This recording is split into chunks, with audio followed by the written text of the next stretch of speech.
addaku muzeeyi ono ye Kodi bamutinda Lubwama, our second last born.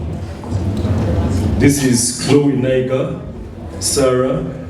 This is Mwambazi Collins. And then this is my beautiful sister, Bidugu. Sorry, Brenda Lubwama. We shared the Bidugu role some time back. Sorry about that.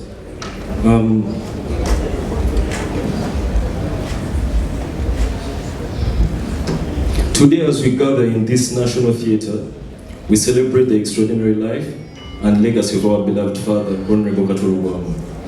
It is an honor to stand before you, not as just his son, but as a fellow creative, whose path were illuminated by his unwavering passion and mentorship. Our father loved his art, and art will forever love him. These words resonate deep within us, for our father's love for the arts was boundless. He poured his art and his soul into every production, every script, and every performance. His dedication and unwavering commitment inspired us all to be so strong, to carry on with moments which are difficult. Today, we would like to express our deep gratitude to the incredible individuals who walked this artistic journey and parliamentary journey with my father. We would like to thank the presidents, His Excellency Yoweri Kaguta Museveni.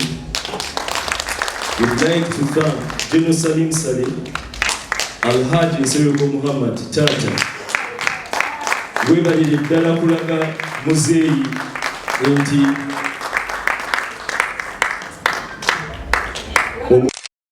I can't speak a lot because I'll break.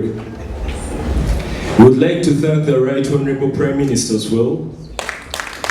We would like to thank the Right Honorable Speaker and Deputy Speaker, members of the 10th and 11th Parliament, Pastor Bujingo, Mr. Frank Ashumba, Omwami Abi Muchibi Habibi, we got you now Habibi, Besti John Segawa, Omumbeja Mariam Dagi, Tewiradikirira. Omukulu Misa Kisemakula okoze ebintu by'amaanyi nnyo oli mukulu waffe. I know you are in the States hurting, but keep calm, my brother. Arona Muliro, members, Mr. J.W. Katende namulabyeko, si omukama wange, Honorable abadde akwogerako nnyo ssebo. Weebalire ddala mwagala ebbanga lyonna n'obbanga omwamagezi.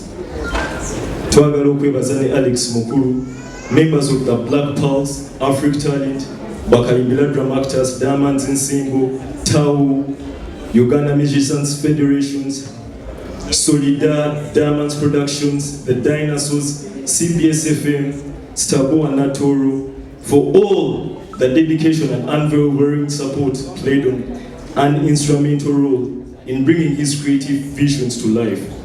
We are forever indebted to you for your contributions and for being part of our artistic family.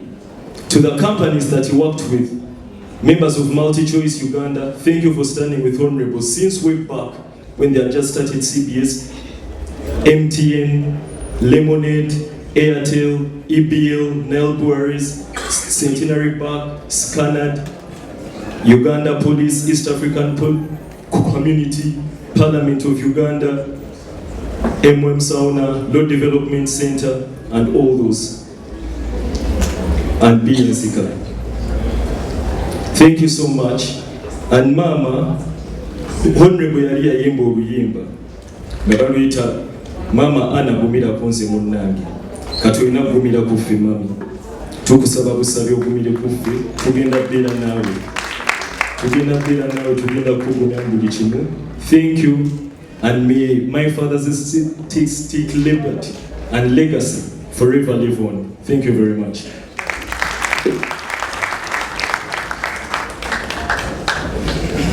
Muganda wanga yogedde, I think atoge different now. So I'll just give a very short dedication. Where there is death, where there is life, there is death. It is a constant. Ashes to ashes, dust to dust, spirit to spirit. As we are all born, we acknowledge that we come from and we return to ashes. And just as the ashes return to the earth, nourishing the soil from which new life springs forth, His spirit too will find a place in the collective consciousness, forever woven into the tapestry of memories and experiences we've shared with Him. His spirit will stay with us. Let us find solace in the knowledge that His spirit, His essence, continues to live on, untethered to the limitations of the physical body. Let us find comfort in the knowledge that He has returned to His divine source, and let us remember that His spirit lives on within us, fueling our actions and shaping our futures. Through the memories we hold and share, and the lessons that we'll carry forward, His spirit will continue to thrive and will forever be intertwined with us. Thank you for your time. Right Honorable Speaker, Right Honorable Prime Minister Mukama wange, abaana bano bonna bansabye ne bwe baatulako ekigambo kimu kuba bakwagala ate olunaku lwa kitaabwe kaboogere eddakiika emu emu ffe nga twogedde jamu.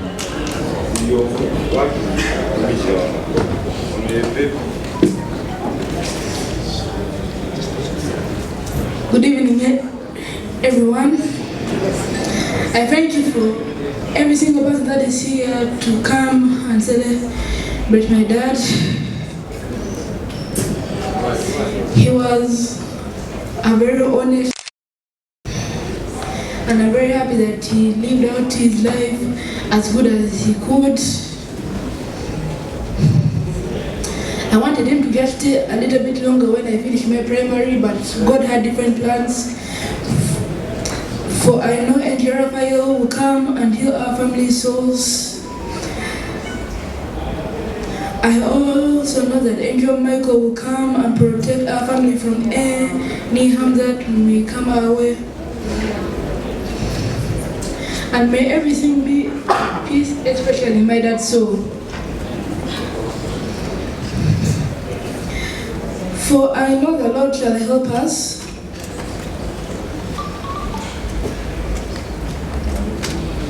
And I also want to continue out his legacy throughout our family generations. I want his legacy to live throughout generation after generation after generation after generation. It shall never end until the end of the time. Not until when judgment comes, the legacy shall still be living. Thank you very much for your time.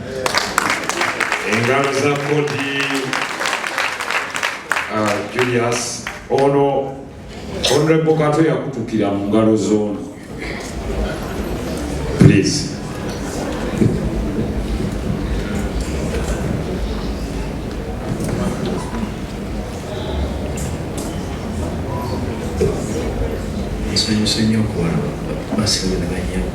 Right Honorable Speaker. That skipped my mind. Answer Sukulama, Right Honorable Prime Minister. Ebyange si bingi. Ekisooka kuwa ffenna bwe tubadde tumuyita tubadde tutambulira ku principle emu.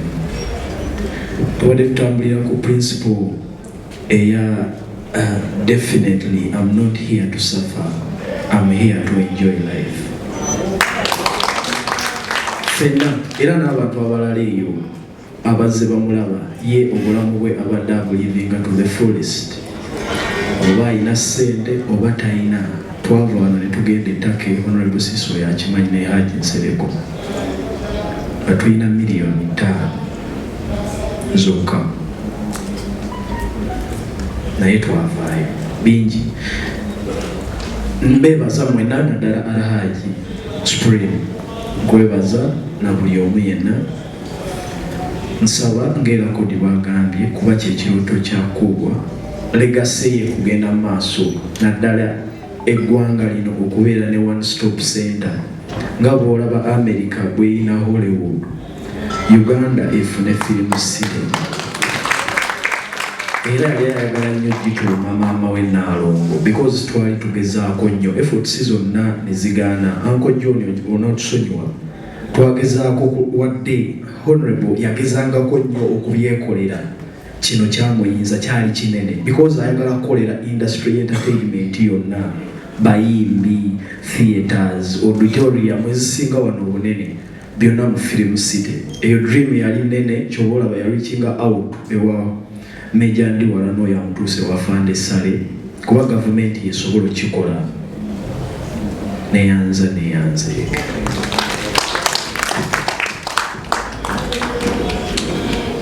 Right Honorable Prime Minister, thank you for fixing time in your busy schedule to come and honor our father right here. And everybody that has come, thank you very much. I know wherever he is, he's proud of us, proud of you who have come to honor him in his last days on earth. We only have 2 days left, and we have to honor him in every moment that we have. Thank you very much, and may his soul receive eternal peace. Right Honorable Prime Minister, ladies and gentlemen, good afternoon to you all. I just want to say thank you all for coming. My name is Nevuga Sarah. I want to thank you all for coming and honoring my father during this time. And I want to pray that you, like the way we have gathered here, when ceasefire is going to premiere, may you all show up, because it will be my dad's dream if you pay me. I also want to say that instead of mourning my father's death, let's celebrate his life because he has a lot of achievements. I also want to say that let's pray for my mom. It's really hard because she lost her soulmate and she's really been strong and she wants to be strong for all of us. So let's pray for her. And I thank you all for coming, for your support and for your prayers. Thank you. Brenda traveled all the way from Canada. Tuyanziza nnyo y'omwazze wano Honorable Prime Minister okubeera nga muzze wano Honorable omwego w'omwami Mulongo Kato Lubwama. Taata waffe yali muntu nga twagala nnyo nga tasobola tujajinga. I don't think omuntu asobola okugamba kino ba yali awuliddeko Mulongo ng'agamba oba Brenda akoze kino ate nga nali very naughty. Yali nga ali very private nga tayagala ebintu bya family ye. Oba okoze ekintu kibi nnyo tayagala kibeere wabweru. Kyenjagala okwogerako nti nno wenasemba okwogera ne Mulongo nali mugambo si kusemba naye that big conversation etwasemba okubeera nayo. I think it was like beginning of this year. Mulongo bali bangambye nti nno Mulongo tamira ddagala mungi amisinga ali mupatinga nga patinga ye tayagala kumanya. Ne mugano wange yangambye kanangamba kuwa tayagala kumira ddagala kati nemukubira essimu nemugamba kuwa bishinga gamba nze sagala kumanya nemugamba kuwa but you need omutima wawe olina okukola ki ogulabirira nangamba to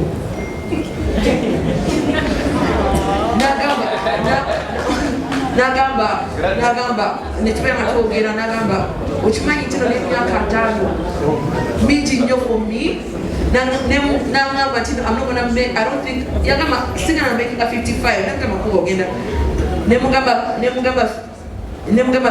kuwa ogenda kutuuka paka ku 66 nagamba nedda nze nina okwenjoyinga my life naye ekintu ekyo twali twogerako ennyo omutima nagamba kati namubeerako nnyo namala nagamba naye omanyi nkyayo wenali mugamba kubaddeyo India nga mbeera mugamba ono celebrity yakola omutima wala onokyalo wenali nkolako eyo e Canada ya stoppinga twali ku chef n'omutima ne gustopinga 15 minutes natandika blue kati ne batuka tubeere ku ssimu ne bakoma ngo ali dead like real dead ne bakoma ne bamutekako ebyuma nadde engulu ne munyumiza kuwa ng'ali very scared nze nkimanyi kuba yali abeera nga scared ye muntu ali scared ayebera yali yeetagamba encouragement only kati ne mugamba naye ng'abeera akugambirawo nze eri ntyayo ate nga oba okimanyi nti nokuba ne sajarizo zonna yazikola nga ali awake yali atya okufa era ekyo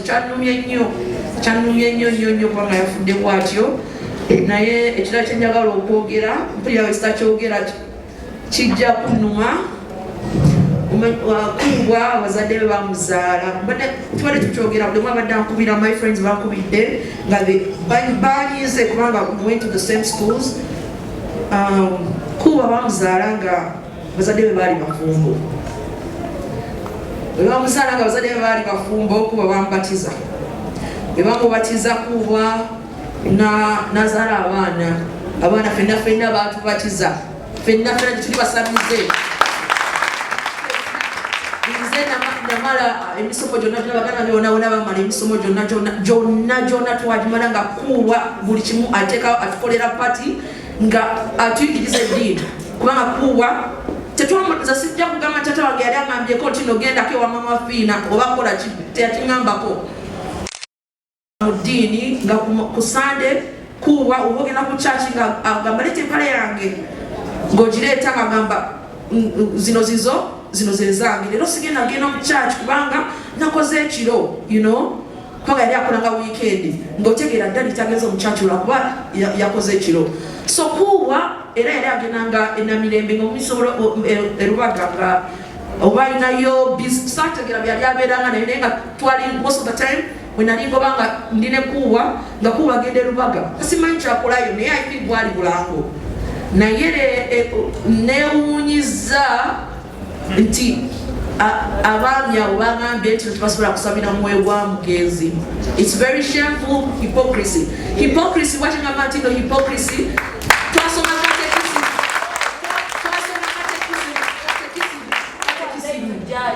nga nina emyaka 6-7 twasoma katekism nga bagamba omuntu waba agenda kufa wakifuna amaaso ogasabire you guys mukitegeera ogasabire omale omubatize. You don't care oba omuntu abadde ali sinner or what Kuwa wasn't a sinner. The only thing kyemanyi mukuwa ye nga ekisibo kiyitawo agamba jjajja wange kisito wali kibiki ng'abeera nawe ayogera bajjajja be bangi nga bangi nyo babeera ayogerako nga muganda exactly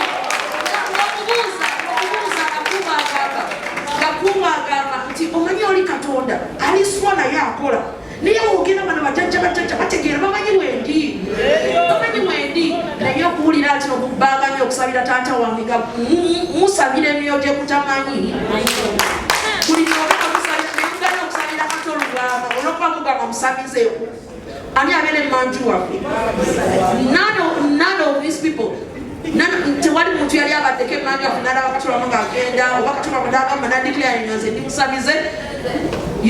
Ekyasinza okunuma nti nno Pope yajja Canada, I'm sorry, kwongera mu bino. Pope yajja Canada na reconcilinga nabo ba Aboriginals. Omanyi nga bagamba nti Abakatuliki mwa erezinga culture yaffe. Pope n'ateekako n'ekyo ekintu naye mwe Abafirika mwe abaddugavu bannaffe, you want us to be Simon Peter. Temwagala kurecognizinga abantu baffe. Kato Lubwama abadde ayagala culture, abadde ayagala kabaka we, ayagala okubeera mweyagala obuwanga bwe oyagala abantu bajjajjaabo. It doesn't make you evil. It doesn't make you evil. Some of you people, you're very confused.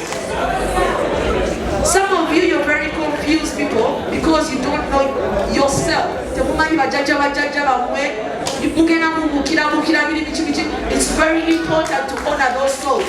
Our Aboriginals are the people agenda. You know what they believe in? They believe in spirits. In the Bible, we still talk about Abraham.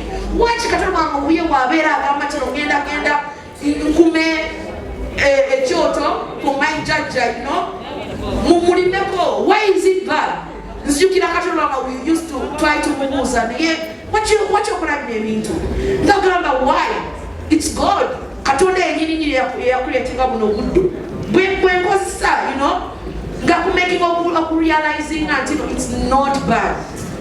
naye njagala okwebaza buli muntu abadde mu buno obulamu bwa mwami Kato mwami Muhammad Nsereko. I know the last time when mbadde nkimanyi nga buli kaseera kuwa ngamba I'm going to go to the boys nga it's so funny nga mugamba naye who is that to you?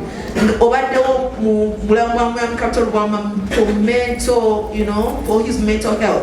Tewali atasobola kitegeera okujjako ffe abali very close to him. That was very important. Omubeereddewo mu bubi kubanga nalabanga ebintu bisasuse nga ndaberera kuba emikwano gye egimu tegikyaliwo naye wamubeererawo tewamujajinga. She has seen it all. Abantu abamu tebamanyi Kato Lubwama akola byayagala. Tayagala kumanya abantu ba Nuupu, please. Kato Lubwama ekyo kyeyakola. It's not Kato Lubwama nafe yali abituguma avuga bigamba abaana be as a kid. He knew I was a progressive. I'm a progressive person. So ngamala kufunga Nuupu ngajanga agamba nina kwongera makawulidde. So temunyinga Kato Lubwama teyali muntu mubi. Yali muntu mulungi era njagala kwebaza baganda wange.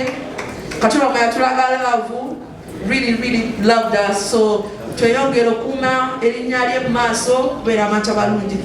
Senna wange nabagala I don't even know. Neyanziza nnyo okubeera ng'otwagala nnyo. Thank you so much.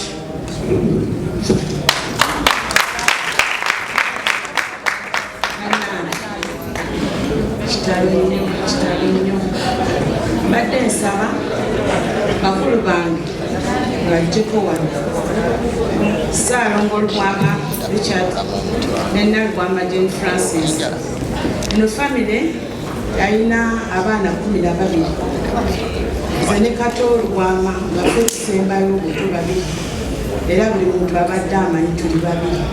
Tetuli 2, tuli 5 kati abasigaddewo. Sister waffe waali awo ne brother waffe waali, taata waffe, taata waffe, mwanyi naffe. Bannange sina byakwogera naye kanneebaze bannange mwenna abakungubazi mwenna bannange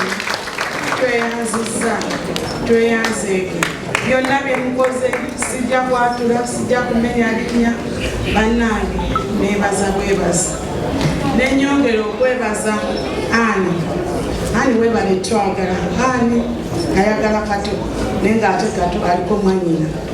Ani webale mukazi mulungi webale kukkiriza kumpanga Kato buli we mwagalira kubanga buli kaseera Ani abadde agamba bannange bombi bajja bombi naye Ani tusonyiwe tubadde kwagala tubadde tetusobola kwawukana.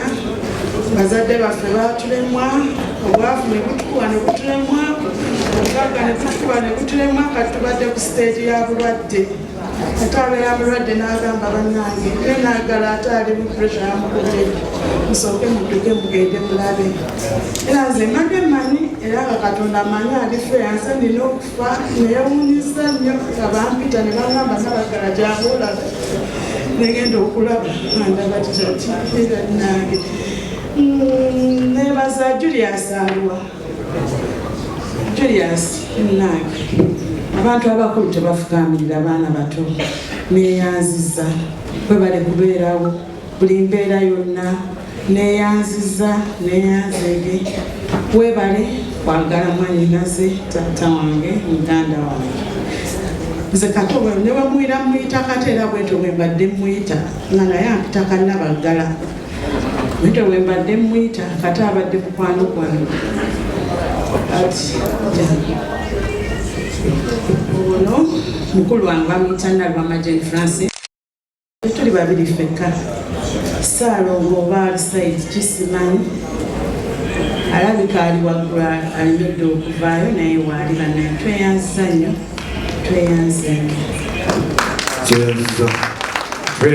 tweyanzege ow'amataala gatuweeko. Right Honorable Prime Minister mukama waffe akulye